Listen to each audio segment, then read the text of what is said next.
Thank you.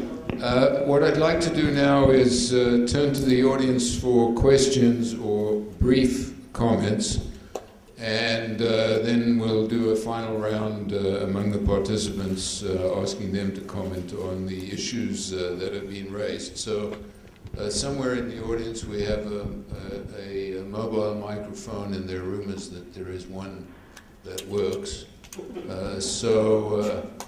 There's the microphone. First volunteer. Well, yeah, thank you. And if you could identify yourself, please, when you ask your question. Well, I must relate to what Amnon Rubinstein just said.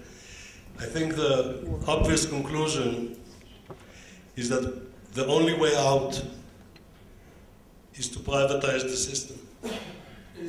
To privatize the system even further. This is a very unpopular conclusion to draw at the end of a summer of demonstrations which raised the flag of public education and public service, but the state, so you say, has failed us. It failed us because it carved up education and gave it to the political parties. It failed us because it's overly centralized. And if that's the case, then maybe we should face up to it. Maybe those of us who for years have been on the left of the political spectrum and who, as a knee-jerk reaction, have always supported public education, admit to the fact that public education is, in Israel at least, has failed. And maybe the only way out is to do what, the Arabs in Israel have done. I don't know if most of you are aware, but of the 125 secondary Arab schools in Israel, nearly 40% are privatized in one way or the other, because the Arab emerging middle class has given up on the state. Maybe we should give up on the state as well.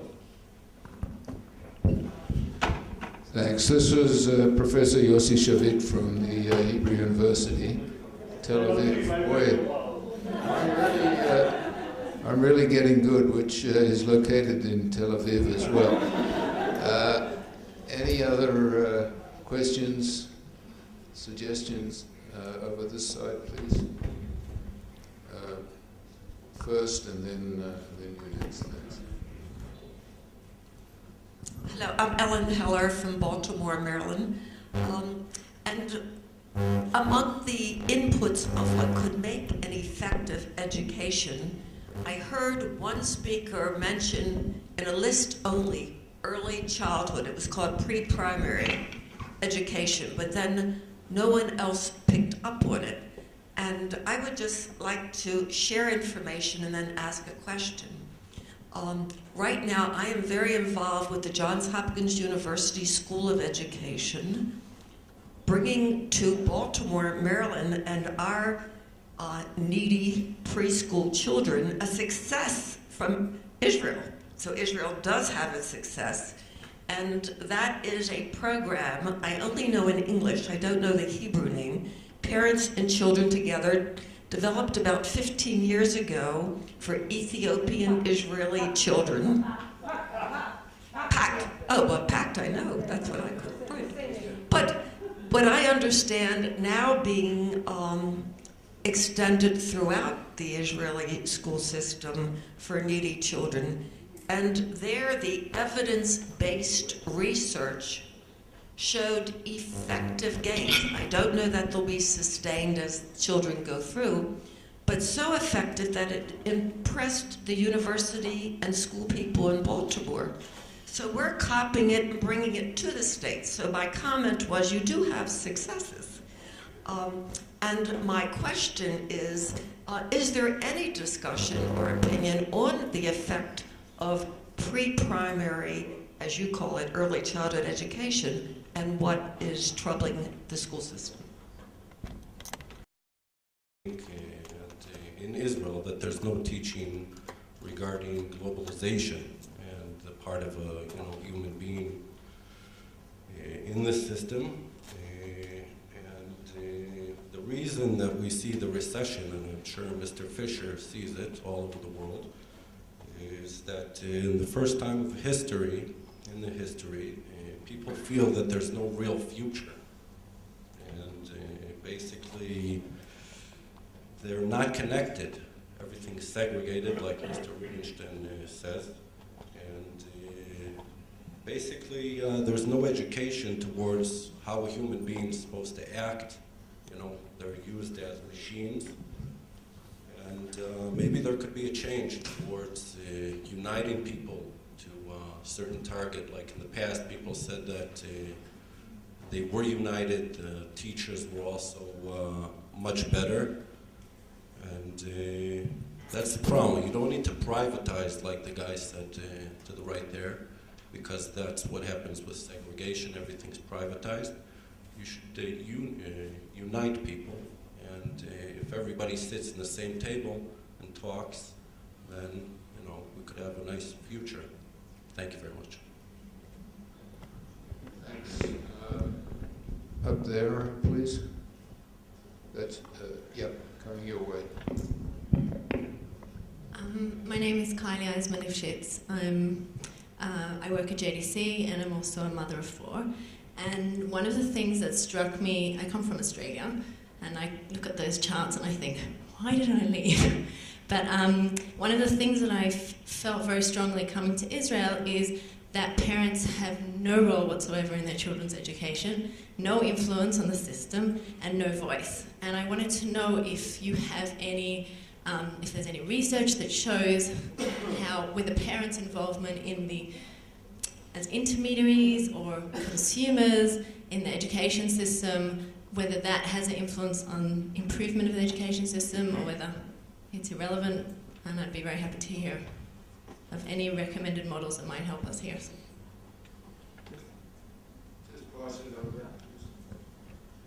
Thank you. My name is Avital.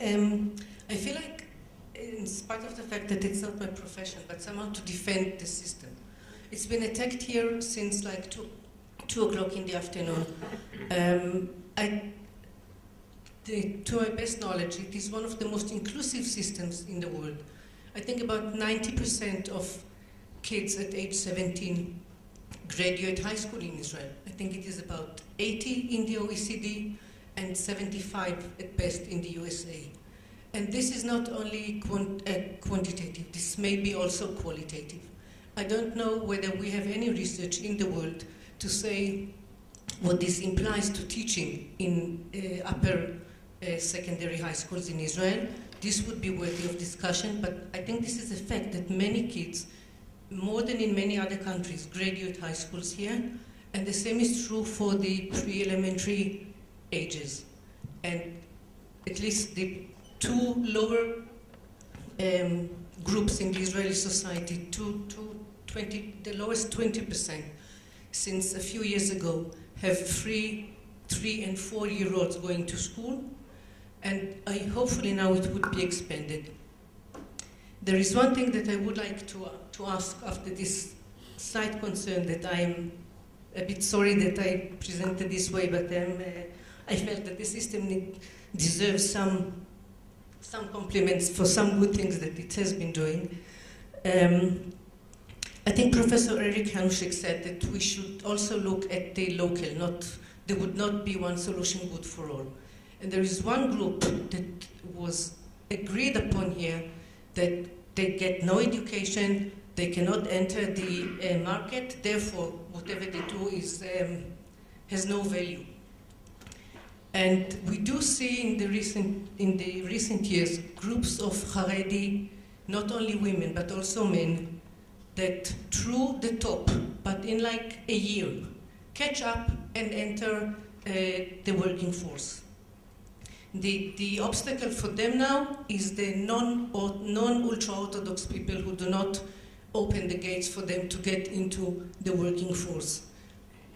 If there should be something local, how should we here try to learn in order to help their education become better, not in a way that says whatever you do has no value, just because of pragmatic reasons I don't believe it would work, because this is a huge challenge, big numbers, and I would like to know if you can learn from any place and from local wisdom to do better on this. Thank you.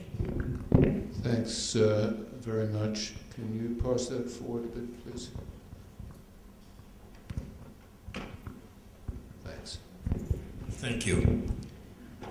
I must admit that it's not such a great pleasure to be an old guy, but after I heard the presentations of Professor Fischer, Professor Ben David, and Professor Rubinstein, I can say that I'm a bit pleased that I would not have to witness or live to see all the disasters that we should expect if everything really falls into place according to your description. But I have another issue that I wonder whether any of the panelists would like to comment on. It is related to the globalization and the fact that it is very or more or easier for people to move around, to go to different places. Given the fact that the group of people with education is going to diminish and the people are going to feel that they carry the heavier load, aren't we in danger of losing part of this community of well-educated people moving to other places in order to be able to support better themselves and carry less weight in order to support those who do not get proper education? Thanks. I hope I get this one right. This is Professor Uri Aviram of the Hebrew University. If that's wrong... And I'm also a fellow at the Taub Center. Okay. Thanks. If the mic can go up there, please. Hi, Anat Gofen, Hebrew University, School of Public Policy. I want to share a puzzle with you after your fascinating presentation, a puzzle of a researcher. That's my work, doing research about schools in Israel. And the puzzle is that when we hear the presentations and see the numbers and the figures, we get these very sad and pessimistic observations. However, I spend many hours of my time in schools, in different schools, more successing, less successing, different ages, different municipalities in Israel. And always I can see people who are working really hard, who are highly motivated, who really want to make a difference. And there is this puzzle how eventually what we see on the graphs and the numbers is so different than the experience in the field. And this is a puzzle, I don't have any answer for this, and I wonder if you have any suggestions or insights after, so much experience in research for this gap, if I may say so. Okay, last question up there under the lights. Thanks. Yes, hello. My name is Modi Radashkovitz, and I'm a student in Tel Aviv University. First of all, thank you all for coming. I've certainly learned a lot today. I have a question. I haven't heard any of you referring to online studies. I've heard a lot of you speak about the challenges of development. What studies? Well, online studies, such online studies, yeah. I've heard a lot of you refer to the challenges of economy of scale and Professor Rubinstein to diversity. And personally, to me, nothing says scale and diversity as the internet. You could have a Bedouin teacher, you can video him. You can have an Orthodox teacher, you can video him. Personally, I believe there are only so many ways a teacher can teach long division, prime numbers. I certainly believe that some do it better than others. I honestly don't think, I think it's a really big challenge to have that many good teachers running around your schools, being properly rewarded for their work. I believe it's a lot easier to have that many, call them TAs, call them tutors, call them however you'd like to call them. They could be 12th graders. Really mentoring younger students who watch in class, in their home, with their parents, with their private tutors, watching really the best of the best teachers on video with automated algorithms to follow up on their advances and give them automatically generated homework, etc. I believe, well, it's been voted, it's not just my belief, that some of the biggest wonders of the internet nowadays are considered to be Wikipedia, Khan Academy, which is heavily supported by Bill Gates and other beneficiaries. I'd really like to hear some of you refer to this. This is definitely more of a question than a statement. That's it, thank you. Well, thanks very much. We'll now turn to the panel to, I'll give you a long list of questions and issues, and you're free to choose any one you want. Let me just comment on two of the questions. I'm not sure I'm a member of the panel. On the question of why does it look different in the field? Why do you see all these successful people and successful students? I don't know the school system, but when I visit a factory or something, I always try to go visit a school nearby. So I visited lots of schools in Israel, and I typically give a talk about the Bank of Israel to whatever, I just say to your senior class. The variance in what you see on the other side of the lecture is just phenomenal. There are schools where the students are absolutely superb. They're not, it's not absolutely correlated with the socioeconomic status of the town or the community. I visited relatively poor towns which have very good, at least where the top level of the students is outstanding, so I can support what you're saying. And what I just wonder is whether what you see with your eyes and what I see with my eyes, because when you're talking to a class, you can also understand how much they're absorbing, is whether we get the numbers right. I don't know what you exactly see, but I know wherever I speak that I'm speaking to a selected group of students, that it's not the whole school by any means and so forth. So I think the impressions I get are not entirely representative. But of the variance, it's absolutely clear that it's massive. On the Haredim, on the ultra-Orthodox, the statement by Avital Talmon, it is impressive what's going on there. They are trying to get themselves educated. There is a college now in Kiryat Ono, which has a pretty large, both male and female, enrollment of ultra-Orthodox people. I've lectured there. They are very, very good. The ones who at least attended my lecture, and there were a lot of them. So things are happening, but we're looking at, I think, 6,000 total students in tertiary education is the number that I hear. And I've been trying to figure out what the relevant population is. And we're still looking at very low percentages of them in the educational system. But at least that thing is beginning a little bit to change. As you've heard from Professor Shavit on the privatization, in the Arab schools, there are very good schools. There's this phenomenal school in Bedouin school, a science school that's being developed that many of you have probably heard about, by a group of professors from Ben Gurion University and some high school teachers, which just went out and collected the best students and decided they needed. What the prime mover said is, we don't have any examples to our population of people who know sciences.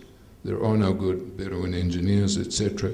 We've got to produce them, and they've set up a school with a lot of support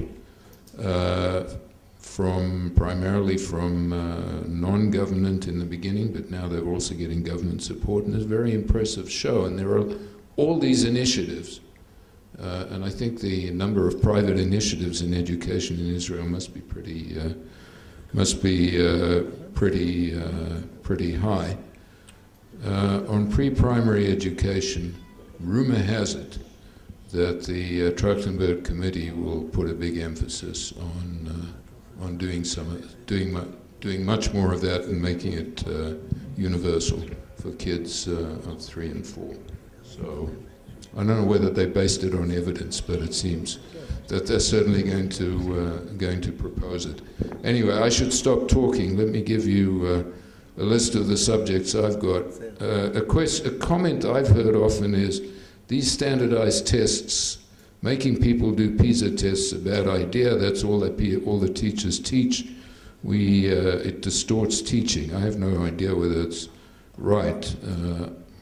I'm kind of not convinced, but up to you. The impact of globalization on the educational system, whether there should be more private education, online studies, what about the role of parents, how important is teaching time, what can we do to improve the quality of research and collect better data, is it really mainly good teachers?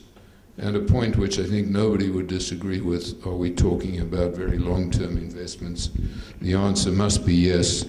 That doesn't mean we shouldn't do it. You all know the story about the guy who was told to plant a tree and said it would take 150 years, etc., etc. That's relevant to this case too. Dan will give you the last word, and I don't know if you've got a mic down there, Arnon, can we start by one of those words? I just want to find the functioning mic, that's all. Well, I would like to say to this gentleman here, sitting opposite me, that I didn't predict a disaster. I was advocating change. And I'm sorry if I was misunderstood. I think there is strength in Israeli society to change this sorry state of affair. And I think that the majority of Israeli Jews want to change, want to reform the educational system. It's just that the political system doesn't express the will of the majority because of this swing parties and proportional representation. But this is a subject done for another conference, not this one. Professor Yossi Shavit, I don't think that we can do away with the public school system. On the contrary, if you speak about the Arab middle class opting for the Christian schools, I think the Christian schools should also become public. And that's, in this respect, I think Professor Yuli Tamir and myself and the Dovrat Commission have a similar view. When I was Minister of Education, I presented this case to the Vatican, to the Minister of Education in Rome, in the Vatican, but we had one request from them, not the exclusion of weak students. In other words, we wanted Christian schools to be inclusive. They didn't accept this. But I think that in Israeli society, in the state schools, public schools cannot be replaced. There are means of integration, there are means of forming one national curriculum, there are means of speaking to each other, and I wouldn't do away with them. I would just decentralize. I would do what Sweden did and what the province of Ontario did. I would emphasize local authorities instead of emphasizing and giving all power to the state. The last thing is about online education. Online education, in my mind, can supplement the classroom. It cannot replace the classroom. The classroom and the teacher and the rapport with the teacher has many, many functions which cannot be served by online education. But supplementary means, by all means. If you know English and math. Thanks. Professor Topel, please. We're just going down the line. Okay, there were a number of issues raised, and I'll just comment on a couple of them. One is the one that was just referred to on privatization, and it doesn't have to be 0-1 that everybody's privatized or nobody's privatized and you get rid of the public education system. As I understand the reforms in Sweden, I had some connection up there when we worked on these things, that one of the forces towards decentralization is that for the first time in history, Swedish students were allowed to go to private schools as long as they fulfilled certain requirements, and that competition can be a salubrious thing. On the issue of pre-primary education that was raised over here, I think one of my colleagues, Jim Heckman, has some compelling stuff on Head Start, and it also affects the roles of parents as well. That kids who are behind in their training or what they would have gotten at home benefit greatly from some pre-primary education to get them into a formal learning environment before they would be in the primary grades. So I think there is some evidence on that. And last, with regard to the effects of globalization and the dangers of mobility, and that if you're skilled, you don't have to stay here if you're supporting everybody else, was I think the point. And there is evidence on brain drain from other countries, and if you go to, and there's sort of two effects. One is if you compress inequality in a country because of a concern with equity, you're likely to lose people at the top end of the income distribution. If you look at a country like Sweden and compare it to Germany, Germany's got more inequality than Sweden. A larger fraction of people at the high end in Sweden end up in the U.S. than end up from the high end from Germany. So it tells you that something about how the Nordic countries that compress wage differentials may be losing the most skilled people at the top end of the distribution. The other part is just the complementarity in education that we talked about, that it may not do you as much good to be a high-skilled individual in a country that doesn't have the complementary individuals to work with you, and so you may seek your fortune elsewhere. So that globalization point can be really important. Thanks very much, Bob. Eric Hanushek, please. I'm going to just quickly tick off a few comments. There were great questions across the board. Let me come back to technology first. I actually had that on my list before you asked the question that we should talk about that. I think that there's great promise of technology, but we don't know exactly how to do it. Do we try to think of it as a substitute, as a complement for what the teacher is doing? Many teachers today are uncomfortable with technology, and so it's hard to get it introduced. Many teachers in general are reluctant to introduce technology because almost certainly it would lower the demand for parts of the teaching force. So there's resistance to it, but I think it has a lot of promise because some of the new technologies that are being developed are really amazing. My neighbor and friend, Saul Khan, who runs the Khan Academy, maybe you know this, it's a sort of worldwide phenomenon. If you wanted to know what a Fourier transform was, you would go to Khan Academy and Google it, and you would get a 2-minute video on a Fourier transform. He is now experimenting with how to introduce that into a school system. We don't know, and he doesn't know how to do that yet, but maybe we're going to learn something soon. Just a couple of quick things. The preschool debate, I think maybe the U.S. can learn from Israel, because in the U.S., I think a vast majority of people are convinced that having better preschool would be helpful, particularly for disadvantaged kids. All of the evidence comes from 58 kids in Ypsilanti, Michigan in 1968, and another 62 kids in North Carolina in 1964 that showed that if you had a preschool system that was run at about twice the resources of the rest of the K-12 system, it was effective. And so we're left with this question about how do you actually implement a feasible system, and how do you finance it and run it? And this is a place where experimentation with different systems of what it means would help. My big concern about preschool is that you say, tomorrow we're going to have universal preschool, but if we're going to have universal preschool, we in the Knesset must legislate what it looks like and put a set of requirements down that regulates the whole system when we have no idea of what are the important parts of the system. And so you need some evaluation there. Then there's some other things that I could enter into. One is on the choice. If you look at the Netherlands, a vast majority of the kids in the Netherlands go to private schools. They're mainly religiously based. What they do that seems to be different than around here is that there's a common standard curriculum that must be met, and then you have your choice of going off to different schools, and in Sweden too, and that seems to be out of this conversation as best I can tell. And then finally, I just add, I mean, the thing that I hear a lot, and I think it's real, is making changes in the system is really, really hard.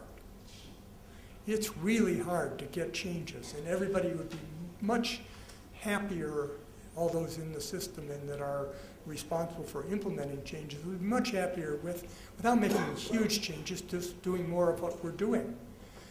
But you have to recognize that there's a cost to no decisions, and that the cost is huge, at least by what I see. So it's a societal choice. I mean, you won't be, in some sense, you're not worse off, except for Danny's demographics, which might make you worse off. But without the demographics, you could stay where you're at, and you know, it's a nice life. It's wonderful around here in Israel. Or you have a choice of economic well-being, at least, that is substantially different than the current system. And that's the choice that you have, from no decision to thinking about it more seriously. Thanks, Rick. Adam Gamarin, please. Thank you. And thanks to the members of the audience for some interesting challenges that were raised for us. I want to speak first about the issue of the quality of assessments. As Professor Fischer commented, if we're using the assessments such as those in PISA or our regular standardized assessment, putting a lot of weight on these examinations, what do they really mean? What do they really tell us? I think one of the most important improvements we can make is to improve the quality of assessments. In the United States, the assessments we use tend to be very narrow and fragmented and require a recall, but not much analysis or in-depth thinking. And right now, the United States government has invested $350 million in two consortia that are competing to come up with richer and deeper assessments of learning in mathematics and reading, and hopefully this will be expanded to other subject areas. And to the extent that our accountability systems and our measurement systems are based on these assessments, the more we can improve the quality. And by improve the quality, I mean create assessments that will actually tap into children's ability to use knowledge to solve problems and to identify new novel solutions. That will be a very important step forward. With respect to privatization, sorry, privatization is not the answer. Privatization is the pathway to inequality, and I think your example of the Arab sector shows it very well. You have some excellent private schools in the Arab sector, and you have some very, very poor state schools. I think if the whole system were privatized, there would be a magnification of inequality. This is not just because private schools charge tuition, because you can circumvent that by providing scholarships or vouchers or whatever, but because number one, parents choose schools for reason other than quality, and number two, even if resources were equalized, information is not equalized. So people make choices based on a lot of different things that don't necessarily optimize the educational chances of their children.